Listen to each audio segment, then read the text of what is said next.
Hello friends, आज हम discuss करेंगे हमारा last and final topic of the plant growth and development part का, that is plant growth regulators. आज हम डिस्कस क्या करेंगे? Plant growth regulators.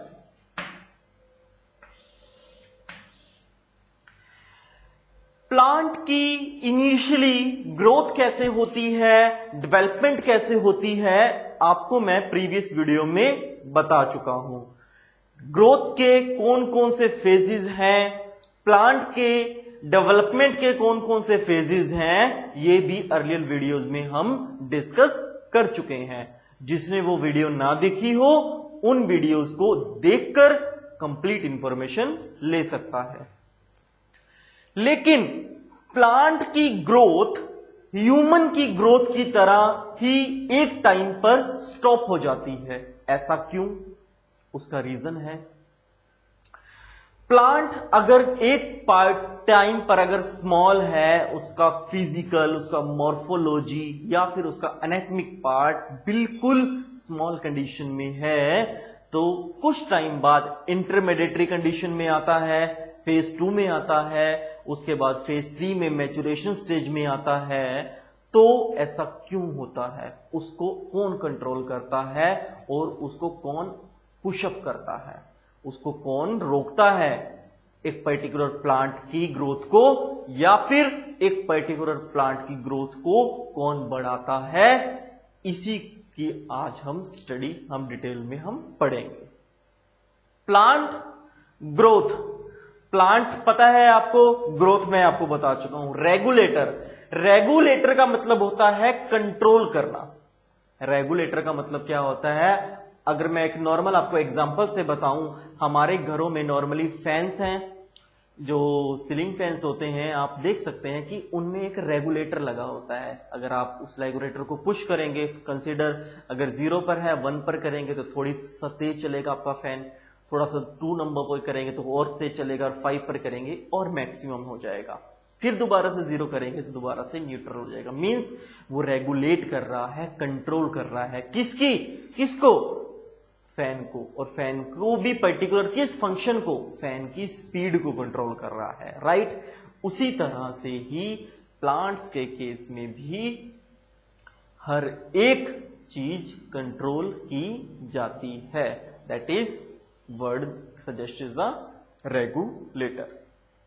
तो आइए इसको डिस्कस करते हैं। प्लांट ग्रोथ रेगुलेटर को मेनली डिफाइन किया जाता है PGR।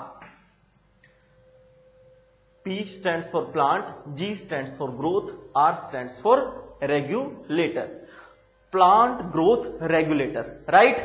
अब प्लांट ग्रोथ रेगुलेटर ऐसे कौन से केमिकल्स, ऐसी कौन सी एक्टिविटी होती है प्लांट के अंदर जो इस पर्टिकुलर रेगुलेशन को करती है, रेगुलेशन प्रोसेस को परफॉर्म करती है, राइट? इसको किस तरह से डिफाइन किया गया या मिला कहां से, राइट? उसको आज हम डिटेल में डिस्कस करेंगे। साइंटिस्ट हुए डार्विन और उनके सन एंड हिज सन लिख सकते हैं आप, that is the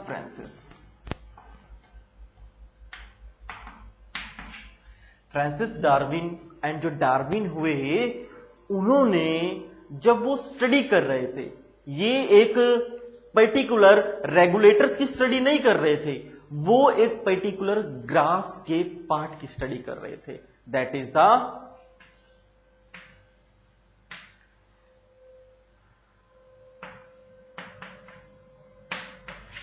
coleoptiles grass. इस पर्टिकुलर पार्ट को वो स्टडी कर रहे थे, राइट? अब जब वो ग्रास को स्टडी कर रहे थे तो उन्होंने क्या देखा कि पर्टिकुलर ग्रास का जो पार्ट है वो ऑटोमेटिकली अपने आप ही डेवलप होना शुरू हो गया, राइट? और डेवलप होते होते वो एक पर्टिकुलर डायरेक्शन में भी मुड़ा, तब उनको एक पर्टिकुलर केमिकल मिला जो मेनली ह्यूमन बीइंग के यूरिन में पाया जाता है। ह्यूमंस के यूरिन में मिलता है। क्या मिलता है ह्यूमन के यूरिन में? That is IAA, the most important plant growth regulator जो है वो ह्यूमन बीइंग के यूरिन में मिलता है, जो कि डार्विन एंड उनके जो बेटे हैं सन फ्रांसिस डार्विन को मिला था कॉलीपेटल्स ग्रास में, राइट। उसके जो इनिशियल स्टार्टिंग पार्ट में इस तरह का ग्रास पार्ट है, जो ये पार्ट था डॉटेड लाइक, इस पार्ट को अलग किया गया, यहां से उनको क्या मिला? IAA। IAA एक ऐसा केमिकल है जो डायरेक्टली एनहांस करता है किस चीज को? किसी भी प्लांट के मेरिस्टेमेटिक सेल्स को, किसी भी प्लांट के मेरिस्टेमेटिक सेल्स को। जब मेरिस्टेमेटिक सेल्स डेवलप होंगे, एक्टिव हो जाएंगे, तो एक्टिव होने की वजह से क्या होगा कि जो वेवलेंथ है लाइट की डायरेक्टली अटैक करेगी with the length of the nanometer of the 700 directly attack on the chlorophyll A and activate the reproduction process. When the process is activated, then reproduction will take place and the particular cells will develop or division will occur. So जो ये IAA है, ये इस particular grass के plant के part में मिला जहां पर प्लांट की ग्रोथ मिलती है, राइट। तो आपको ये चीजें पता होनी चाहिए कि इनिशियली प्लांट ग्रोथ रेगुलेटर कहां से डेवलप हुए, कहां से एनहांस फैक्टर शुरू हुआ, राइट। अब आइए IA को हम डिटेल में पढ़ते हैं।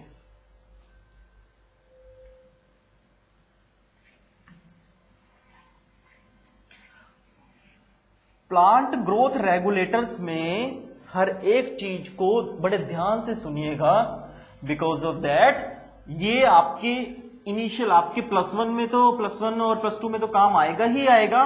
इवन दैट आपके BSc और मेडिकल के जब जो भी प्लांट पैथोलॉजी पढ़ते हैं, प्लांट फिजियोलॉजी पढ़ते हैं, आगे रिसर्च में जाते हैं, तो वहां पर भी रेगुलेटर्स की ऊपर पर्टिकुलर PhD भी होती है, right.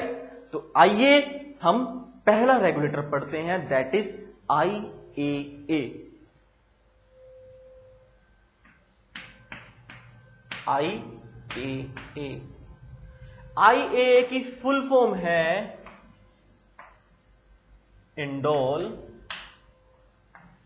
3 acetic acid. Indole 3 acetic acid, right. अब यहां पर क्या है? 3 एसिटिक एसिड है, एसिटिक है मींस यहां पर फिक्सेशन ऑफ कार्बन डाइऑक्साइड भी अवेलेबल है। इसका जो कॉमन नेम है दैट इज ऑक्सीन। ऑक्सीन के नाम से इसको बुलाया जाता है, फेमस है हमारी बायोलॉजी में, that is the oxygen. Oxygen का मतलब होता है डेवलपमेंट, ग्रोथ, और ग्रोथ भी किस पार्ट की? Mainly the development of the meristematic cells, development of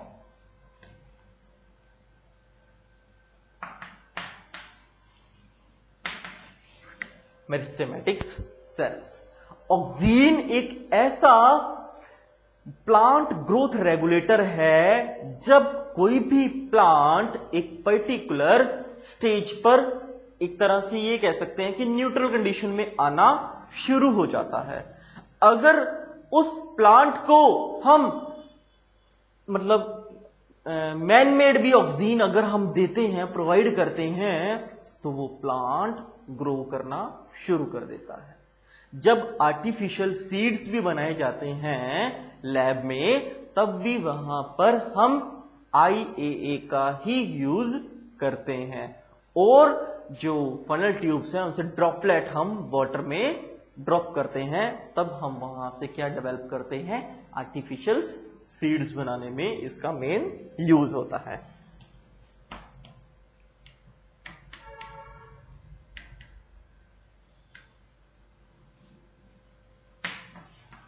किसमें होता है, आर्टिफिशियल सीड्स में। आर्टिफिशियल सीड्स का मतलब क्या है कि कहीं ऐसी एरिया हैं, बहुत सारे एरिया हैं जहां पर ना ही प्रॉपर न्यूट्रिएंट है, ना ही प्रॉपर वाटर है, ना ही ऐसी एनवायरमेंटल कंडीशन है जहां पर वो प्लांट ग्रो कर सके। बट वहां पर भी तो रिक्वायरमेंट होती है किसी न किसी फसल की, कुछ ना कुछ तो उनको खाने के लिए चाहिए, वहां के नॉर्मल, वहां की जो लिविंग ऑर्गेनिज्म है उनके लिए। तब आर्टिफिशियल सीड्स बनाए जाते हैं, और उन आर्टिफिशियल सीड से ही कमर्शियल यूज के लिए वहां पर बहुत सारी हैवी एंड लार्ज अमाउंट में वहां पर क्रॉप लगाई जाती है। That is from the artificial seeds, right. उसके बाद जो नेक्स्ट इंपॉर्टेंट पार्ट है, that is the adenine.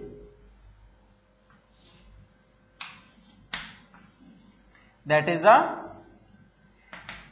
Adenine भी एक most important plant growth regulator है, जो डायरेक्टली अटैक करता है ब्रांचियल पार्ट पर। किस पर, जो ब्रांच का एरिया है वहां पर डायरेक्टली अटैक करता है, राइट। और एडेनिन के ही डेरिवेटिव्स हैं आगे, that is the gibberellin.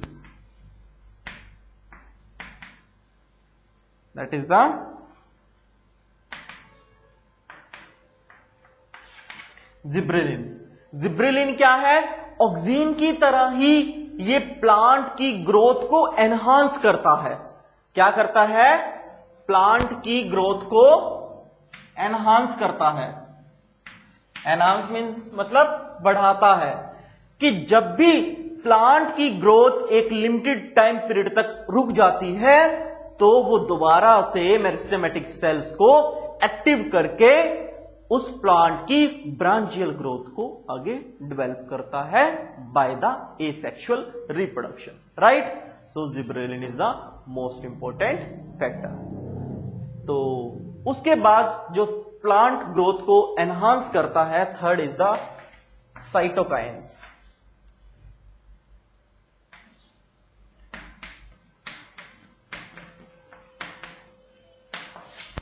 That is the cytokines. Cytokines क्या है, साइटोकाइंस भी एक एडेनिन का ही एक डेरिवेटिव है। अब एडेनिन का डेरिवेटिव है, तो जिस तरह से जिब्रेलिन ब्रांचियल पार्ट को अटैक करता है, ये ब्रांचियल पार्ट में भी फोकस करके सिर्फ बर्ड्स पर अटैक करता है। किस पर, बर्ड्स पर। कि ऐसी बर्ड्स जो प्रॉपरली डेवलप नहीं हो पाती हैं, ये पर्टिकुलर केमिकल या पर्टिकुलर डेरिवेटिव ऑफ एडेनिन उन बर्ड्स पर फोकस करके उनको डेवलप करने में, सेल डिवाइड करने में हेल्प करता है। So these are the 3 plant growth regulator which enhance the plant activity और any specific plant. The first one is the IAA, that is indole 3-acetic acid, और named as the ऑक्सीन भी कह सकते हैं इसको, right. अब मैं एक बार इनको तीनों को ना क्लियरली आपको लिख देता हूं, ताकि थोड़ा सा आपको और आसानी हो जाएगी।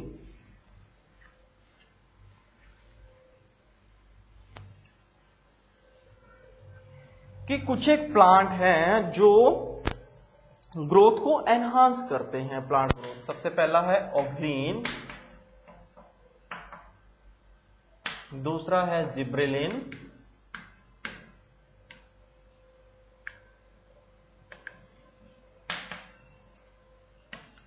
थर्ड है cytokinins, right. Indole 3 acetic acid, gibberellin हो गया एंड साइटोकाइंस हो गया, जो ये क्या है, प्लांट की ग्रोथ को एनहांस करते हैं, राइट। तो उसके बाद कुछ एक, जब अब मैंने रेगुलेशन की बात की, तो रेगुलेशन में क्या है कि वो कंट्रोल भी कर रहे हैं। मींस कि कुछ एक प्लांट्स ऐसे, कुछ एक केमिकल्स ऐसे हैं, एक प्लांट ग्रोथ रेगुलेटर ऐसे हैं जो कि प्लांट की एक स्पेसिफिक लिमिटेशन को, उस ग्रोथ को वहीं पर स्टॉप कर देते हैं। वो कौन कौन से हैं? उनमें सबसे ऊपर नाम आता है that is the gaseous molecules में आता है इथाइलिन। क्या है? इथाइलिन प्लांट की ग्रोथ को रोक देता है, right. That is the next is the abscisic acid.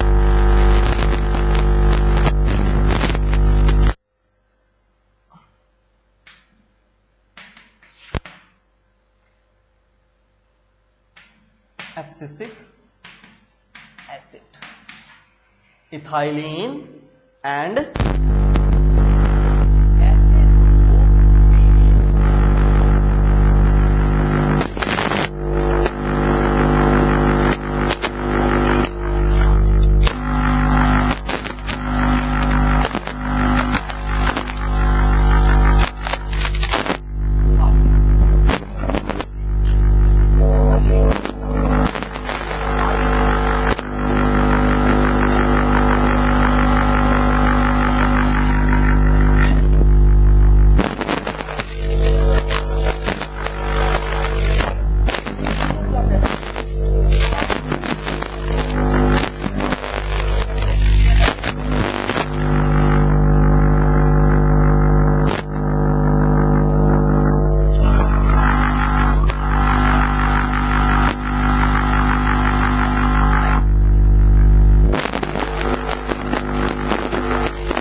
Right, photoperiodism है and the next is the vernalization, that is the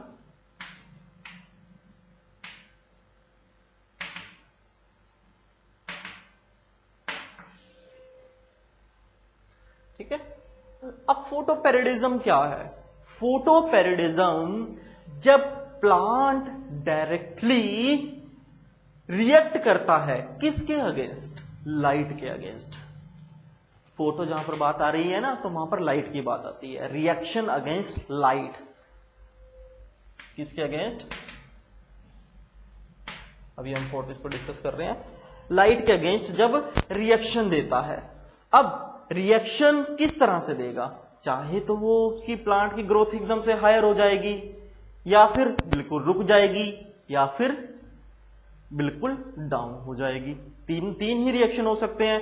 अगर लाइट आएगी, लाइट, अब आपको मैंने जब वेवलेंथ की बात की थी, तो लाइट किस वेवलेंथ में आती है? अब वेवलेंथ आप नोट कर सकते हैं, दैट इज द 700 नैनोमीटर की वेवलेंथ से आती है लाइट, और 680 नैनोमीटर।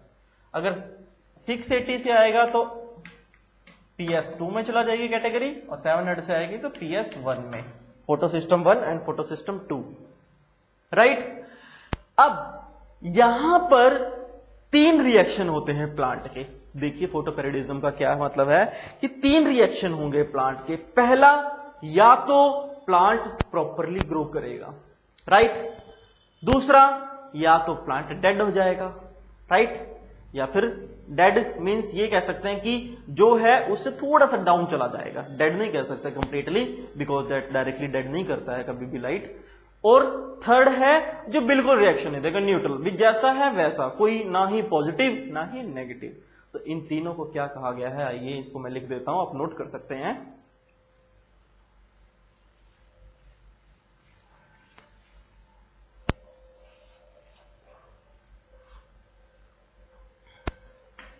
पहले रिएक्शन को कहते हैं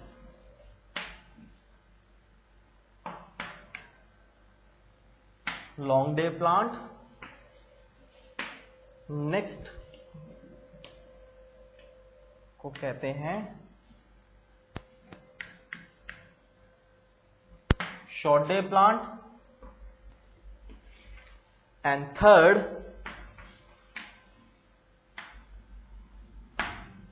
neutral day plant. Long day plant क्या है, जो लाइट के अगेंस्ट, जो फोटोपेरिडिज्म में लाइट के अगेंस्ट पॉजिटिव रिस्पॉन्स दे, कंप्लीट फ्लावर को या फ्रूट को डेवलप करें, फॉर द एंजियोस्पर्म की कैटेगरी में आते हैं वो। शॉर्ट डे में बात आती है जहां पर थोड़े टाइम के लिए तो वो स्टैटिक था, बट उसके बाद वो डाउन चला गया, that is the short day plant. उसके बाद न्यूट्रल, न्यूट्रल में क्या है कि जब प्लांट क्या है ग्रो कर रहा है, बट जब लाइट आई तो न्यूट्रल है, ना ही इतना बड़ा ना ही कम हुआ, अप्रोक्स प्लस माइनस सेम है, that is the neutral day plant. तो that is the topic of the photoperiodism. उसके बाद बात आती है वर्नलाइजेशन की। वर्नलाइजेशन का मतलब क्या है कि जब कोई भी प्लांट क्वांटिटेटिव और क्वालिटेटिव चेंज लाता है on the specific in the low temperature. यहां पर तो क्या लाइट आ रही है तो टेम्परेचर हाई हो जाएगा ना, तो यहां पर क्या है लो टेम्परेचर की बात हो रही है, ठीक है। अब प्लांट में चेंज किस तरह से आ सकते हैं, या तो आएंगे क्वालिटेटिव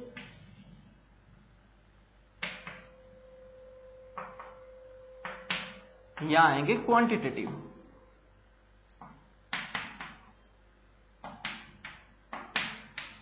क्वांटिटेटिव ग्रोथ को अंडरस्टैंड करना, काउंट करना बहुत ज्यादा टिपिकल है, इसलिए हम 99% केसेस में क्या लेके चलते हैं, qualitative changes. Qualitative changes in the low temperature, it is known as the vernalization. Vernalization means कि low temperature पर भी जब ऐसी environmental condition नहीं है कि plant grow कर सके,